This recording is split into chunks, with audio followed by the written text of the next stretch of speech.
तो कुछ नया स्टार्ट करने से पहले यश का एक छोटा सा डाउट है, तो फिर बात कर लेते हैं। लास्ट टाइम हमने जो second part of the question किया था, एक चार्ट ओरिजिन पे रखा था जिसको मैं क्यू ए बोल रहा था। मुझे याद नहीं, just for the sake of example मान लो -4 माइक्रोकूलम। ठीक है।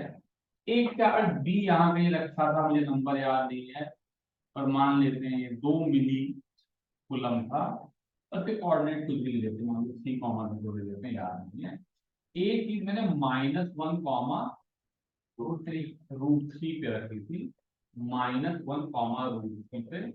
और इसका कुछ भी चार्ज ले लेते हैं, मान लो क्यूसी की वैल्यू लिख लेते हैं।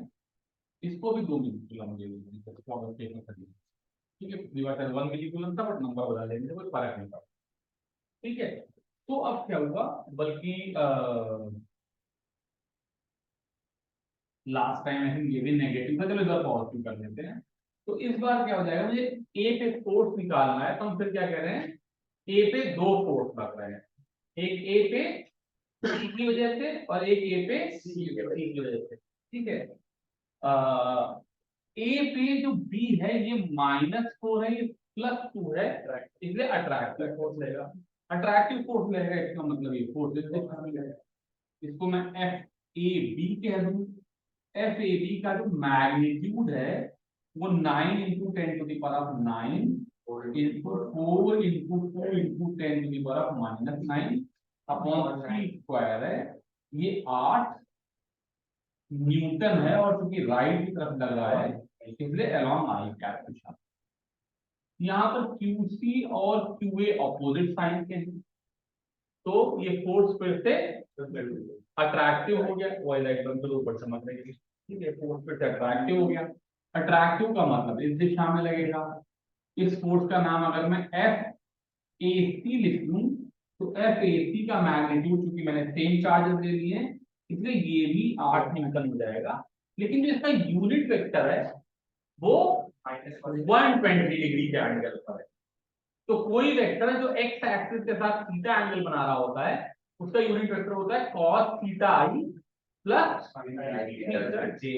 तो मैं इस फोर्स को मैग्नीट्यूड में तो 8 न्यूटन लिख सकता हूं, लेकिन जब मैं वेक्टर के फॉर्म में लिखूंगा तो वेक्टर एसी जो हो जाएगा वो 8 इंटू cos 120, जो कि -12 है, और sin 120 जो कि सेकेंड क्वाड्रेंट के लिए +√3/2 है, जे ऐसे लिख लूंगा। तो ये वेक्टर 4i नेगेटिव प्लस 4√3 जे हो जाएगा। तो पॉजिटिव हाफ नहीं होगा, माइनस cos होगा क्योंकि सेकेंड क्वाड्रेंट में। हाँ, और फोर्थ का मैग्नीट्यूड तो 8 ही है।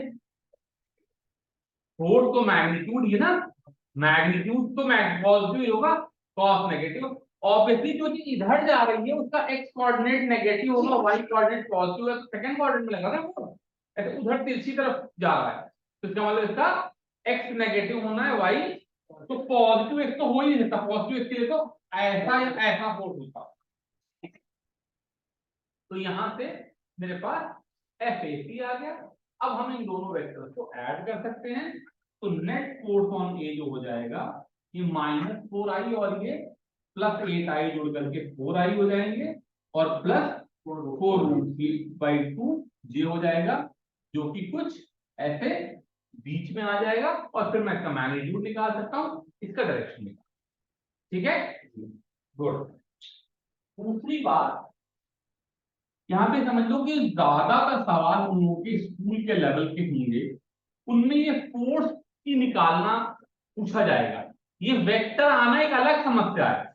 ठीक है, तो हम जेई की नजर से देखें तो वेक्टर के एग्जाम में पूछ सकते हैं, लेकिन जो हमने नई चीज सीखी है यहाँ पर, वो क्या सीखी है कि एक फोर्स है 8 न्यूटन का, दूसरा फोर्स है 8 न्यूटन का।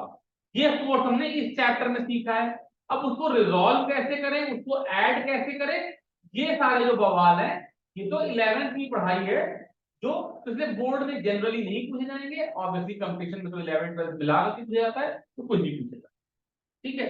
दूसरा प्रॉब्लम प्रणव ने कहा, उसको एग्जाम्पल में दिक्कत है। कौन सा एग्जाम्पल? 1.6 और 1.7। 1.6 कौन सा एग्जांपल है?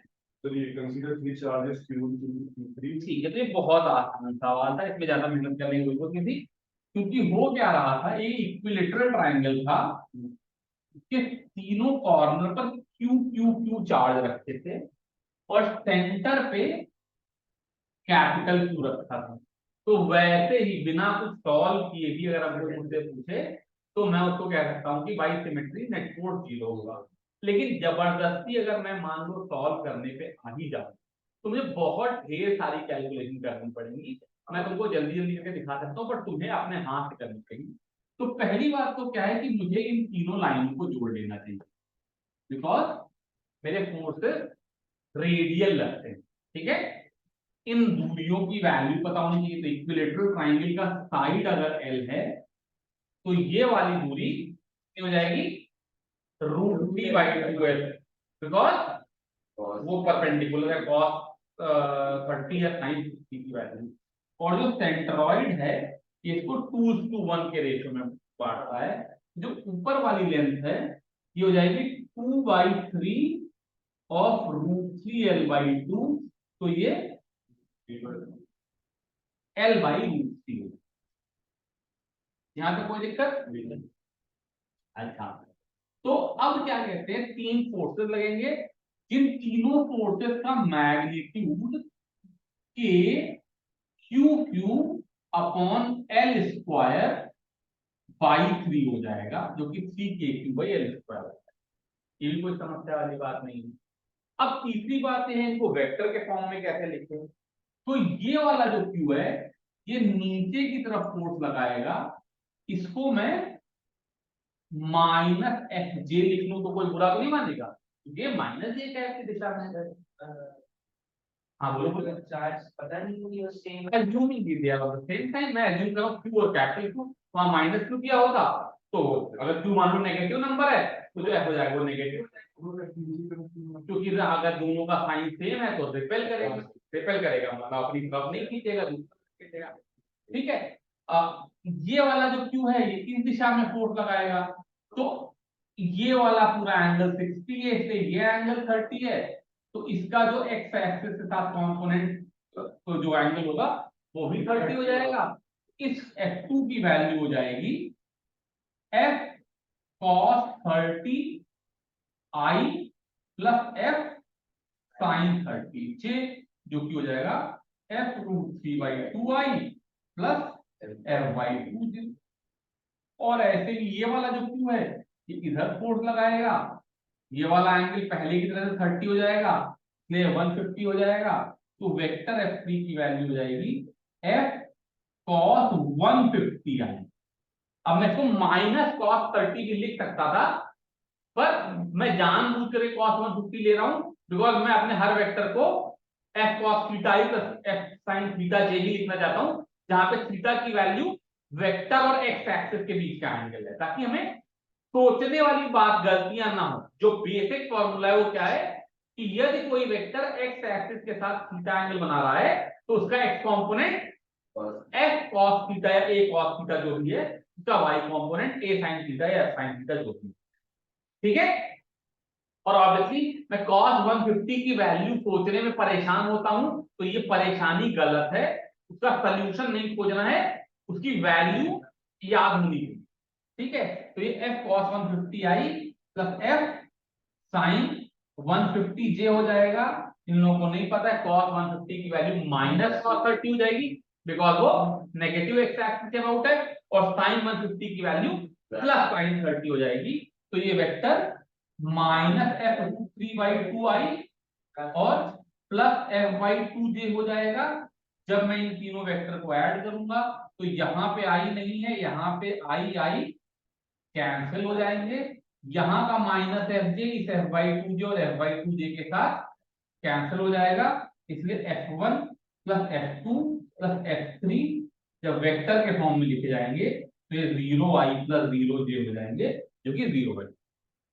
ठीक, यहाँ पे तो सवाल बहुत सिंपल है, ये करके 0 हो जाना था तो कोई परेशानी वाली बात नहीं।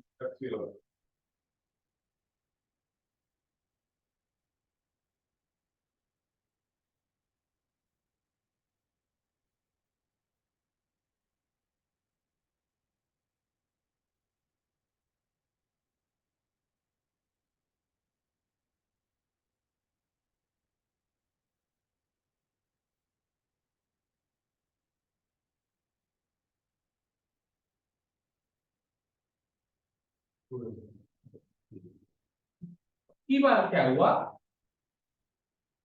तीनों चार्जेस जो है वो इक्वल टू हैं लेकिन साइन में इक्वल नहीं। ठीक है, फिर से एल साइड का इक्विलेटरल ट्रायंगल है, यहाँ पे -2 रखा है, यहाँ पे q रखा है, यहाँ पे q रखा है। तो फिर हम लोग अगर कुछ नहीं दिया है तो q का मतलब +q मान लेंगे।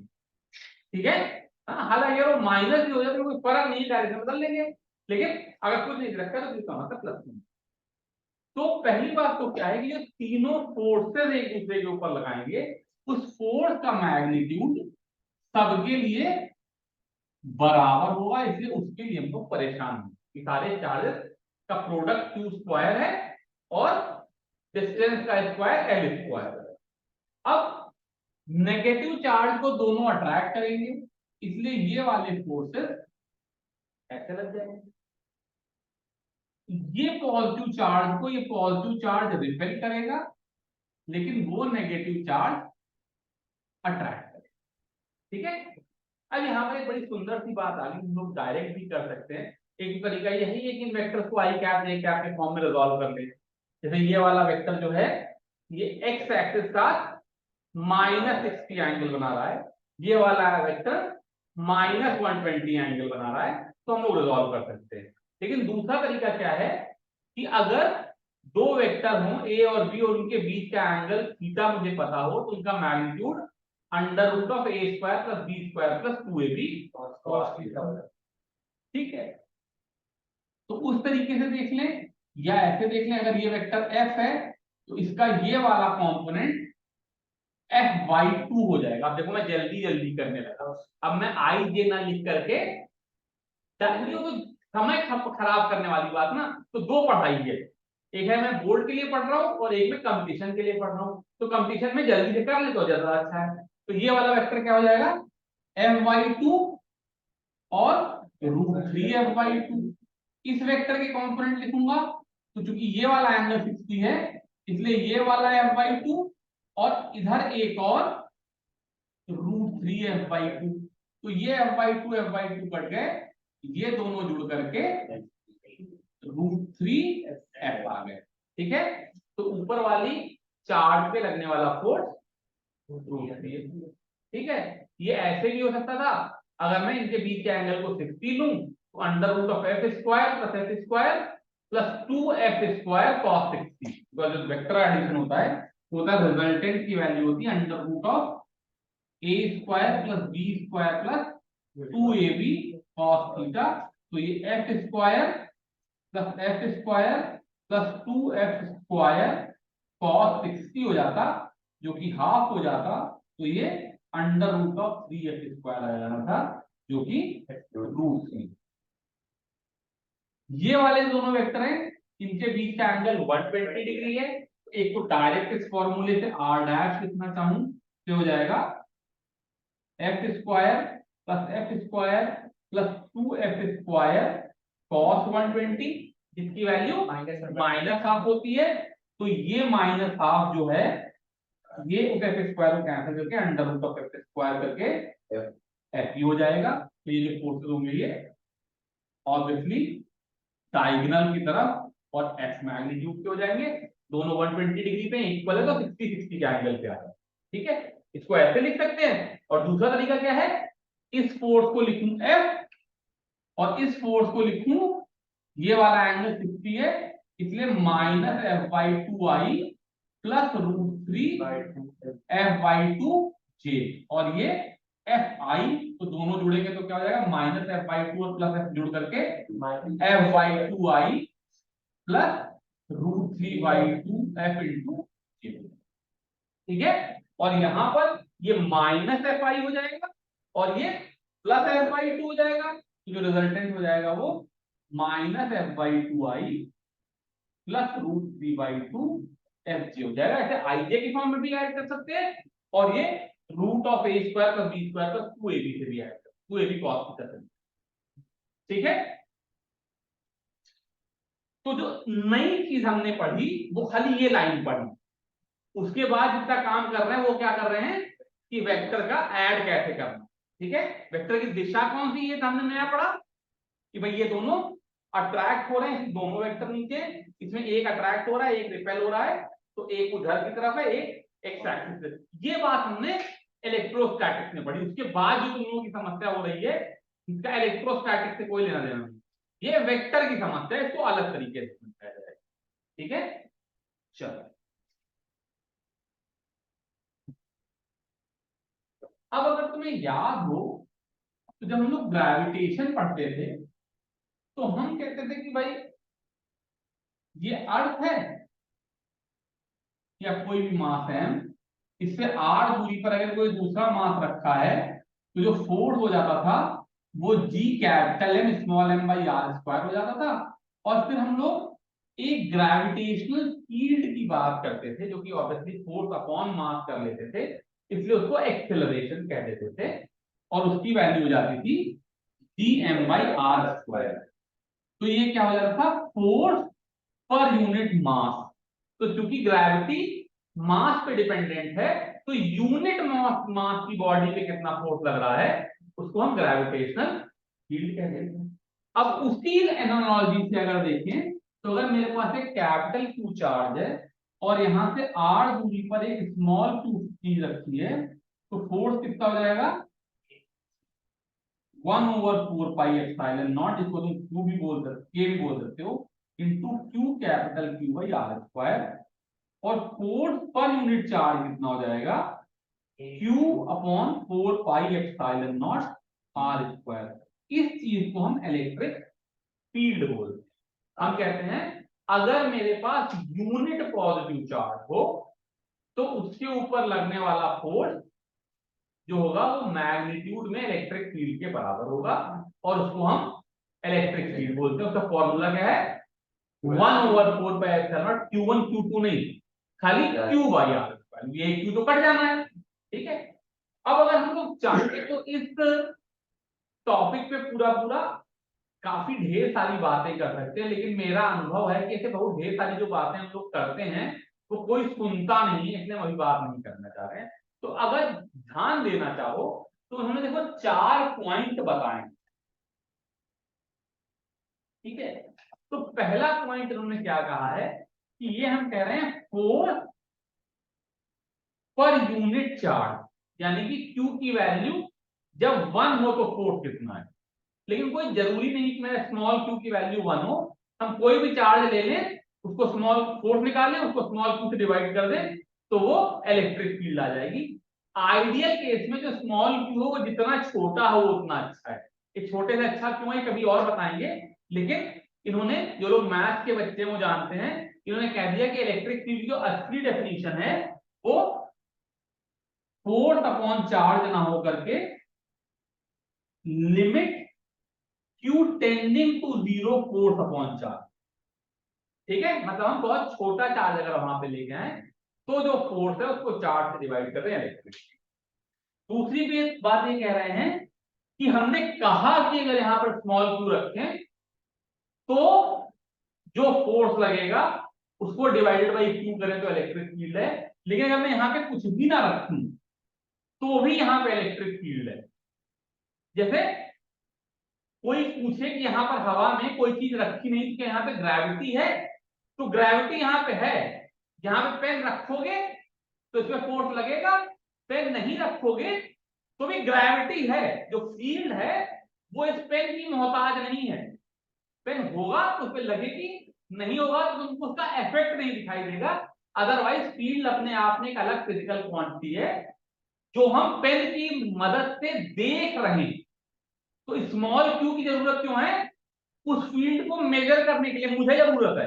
लेकिन अगर वहां पे कोई स्मॉल क्यू ना भी हो तो भी वहां पर फील्ड है, ठीक है। फिर उन्होंने तीसरी बात कही कि पॉजिटिव चार्ज की वजह से field away from the charge होती है, नेगेटिव चार्ज की वजह से फील्ड टूवर्ड्स द चार्ज होती है, ठीक है। और चौथी बात ये कह रहे हैं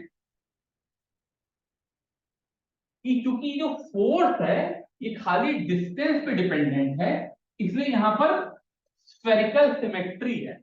स्फेरिकल सिमेट्री का मतलब क्या हुआ, अगर यहाँ पे Q रखा है और R दूरी पे यहाँ पे इलेक्ट्रिक फील्ड E की वैल्यू 10 न्यूटन पर कूलम्ब है, तो एग्जैक्ट R दूरी पर यहाँ पे इलेक्ट्रिक फील्ड की वैल्यू भी 10 न्यूटन पर कूलम हीट होगी। ठीक है, पक्का? यहां पे कोई समस्या? तो स्फेरिकल सिमेट्री है, इसका मतलब हम एक आर दूरी पर जो फील्ड है वो एक पूरा स्फीयर बना ले, इधर इधर इधर इधर ऊपर नीचे। अगर डिस्टेंस आर है तो इलेक्ट्रिक फील्ड का मैग्नीट्यूड 10 न्यूटन पर कूलम रहेगा। ऑब्वियसली डायरेक्शन बदलते जाएंगे, इधर की तरफ फील्ड देखेंगे तो रेडियली आउटवर्ड उधर होगी, यहां फील्ड देखेंगे तो उधर होगी, पर जो मैग्नीट्यूड है वो सिर्फ क्यू पे और आर पे डिपेंड कर रहा है। इसलिए सेम आर पे, क्यू सेम है ये, सेम आर पे इलेक्ट्रिक फील्ड का मैग्नीट्यूड सेम रहेगा। अच्छा, फिर वही सुपरपोजिशन प्रिंसिपल जैसी बात करके इन्होंने कह दी कि अगर मान लो मेरे पास यहां पर एक चार्ज Q1 रखा होता, यहां पे एक चार्ज Q2 रखा होता, कोई नंबर बोलो।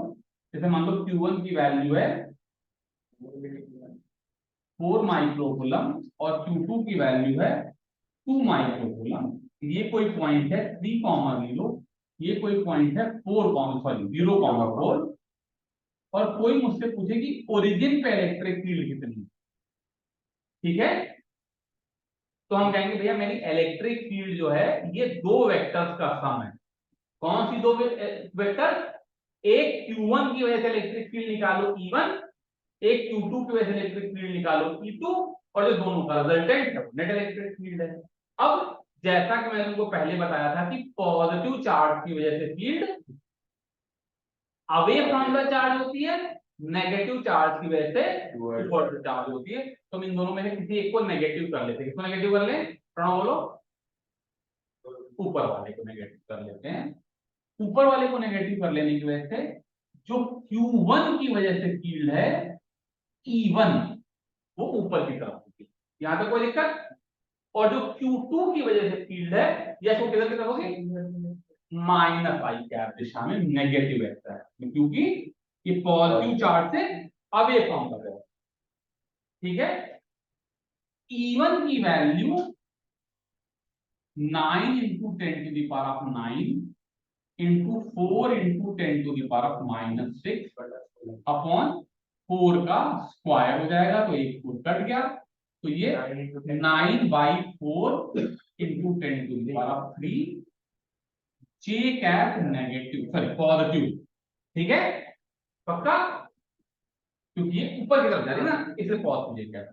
ऐसे कोई मुझसे पूछे वेक्टर E2 कितना है, तो मैं कहूंगा 9 into 10 to the power of 9 into 2 into 10 to the power of -6 upon 3 का स्क्वायर, तो ये 9 से कट जाएगा, तो ये 2000 या 2 into 10 to the power of 3 लिखने ज्यादा अच्छा लगेगा, न्यूटन पर कूलम है, लेकिन ये माइनस है।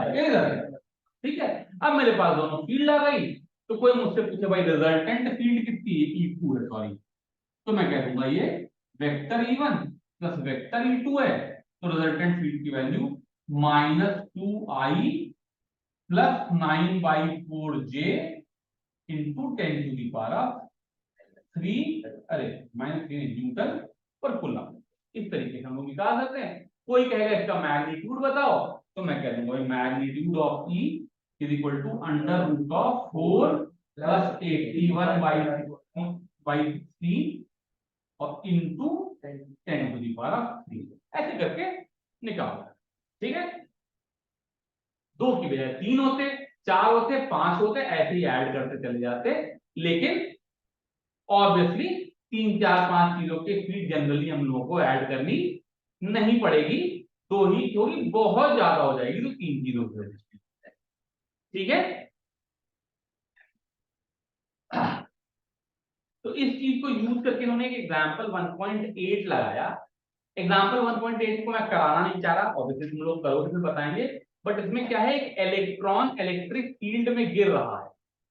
ठीक है, ठीक है, तो क्या होगा, अगर इलेक्ट्रॉन को ऐसे छोड़ दें तो उसमें मास है, इसलिए उसके ऊपर ग्रेविटेशनल फोर्स लगेगा, वो नीचे गिरेगा। लेकिन अगर मैं उसको इलेक्ट्रिक फील्ड में रख दूं तो क्या होगा, अब उसके ऊपर दो ऊपर पता नहीं फील्ड के दिशा में, है ना, ठीक है, तो इस किताब में जैसा है उसके हिसाब से देखना पड़ेगा, लेकिन इलेक्ट्रिक फोर्स भी लगेगा तो जो फोर्स हो जाएगा वो क्या हो जाएगा, F electric plus F gravitation. तो जो एक्सेलरेशन निकालेंगे उसका मोशन ट्रेस करेंगे, वो सिंपली क्या है, तो जो नई चीज आई वो क्या आई कि मैं उसके ऊपर एक इलेक्ट्रिक फोर्स भी लगा, ठीक है, जो कि सिंपली क्या है, F is equal to Q E. तो इलेक्ट्रॉन का चार्ज तो हमको पता ही है 1.6 इंटू 10⁻⁻⁹ कूलम इनटू ई। यहां पर ध्यान देने वाली बात क्या है कि अगर प्रोटॉन या पॉजिट्रॉन जैसी कोई पॉजिटिव चीज होती तो उसके ऊपर force along the electric field लगता, ठीक, लेकिन इलेक्ट्रॉन जैसी कोई नेगेटिव चीज होगी तो उसके ऊपर force against the electric field होगा। यानी कि अगर मान लो मेरी इलेक्ट्रिक फील्ड कहीं पर,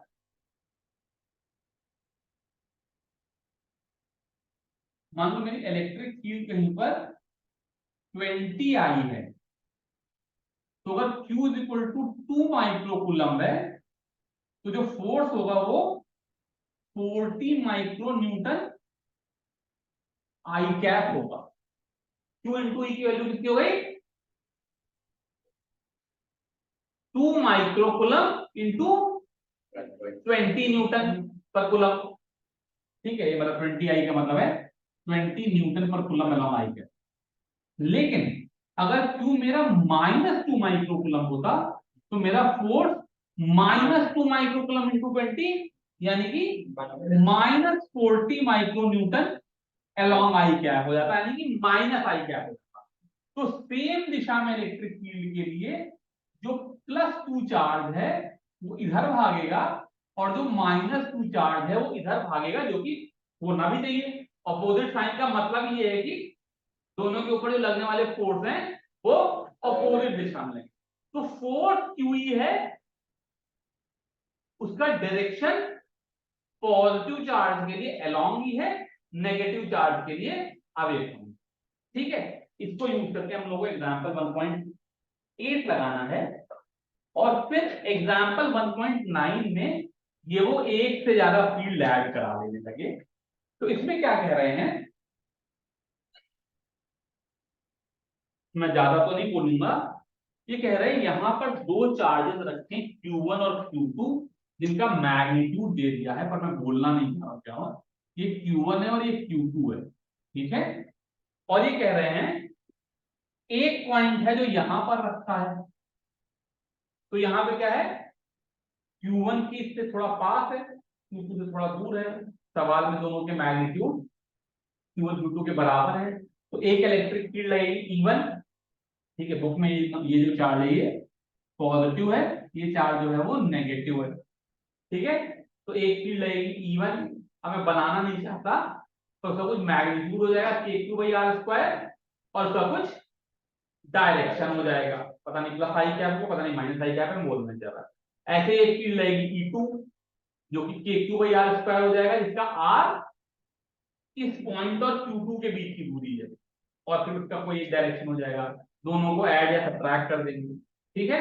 यहां पर लाइन बहुत ही सरल है क्योंकि दोनों फोर्सेस इसी दिशा में लगेंगे, दोनों वेक्टर सेम ही दिशा में।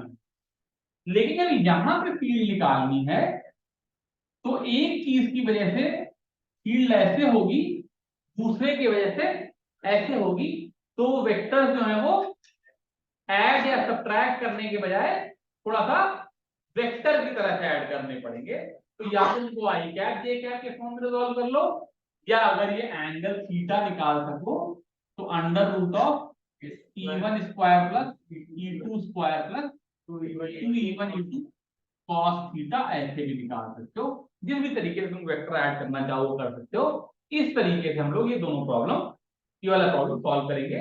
तो एक में थोड़ा सा आसान है बिकॉज प्रॉब्लम 1 डायमेंशनल है, दूसरा थोड़ा सा मुश्किल है बिकॉज प्रॉब्लम 2 डायमेंशनल, ठीक है।